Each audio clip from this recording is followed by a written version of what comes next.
Welcome to our channel. Activating your Comerica employee card online is convenient and takes just a few minutes. Step 1.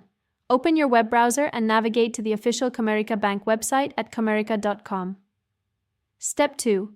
Look for the card activation section, usually found under Personal Banking or Card Services. Step 3. Enter your new Comerica employee card number in the designated field. This 16-digit number is embossed on the front of your card. Step 4. Provide the required verification information, which may include the last 4 digits of your Social Security number and your date of birth. Step 5. Create a secure online banking profile if you don't already have one, including a username and password. Step 6.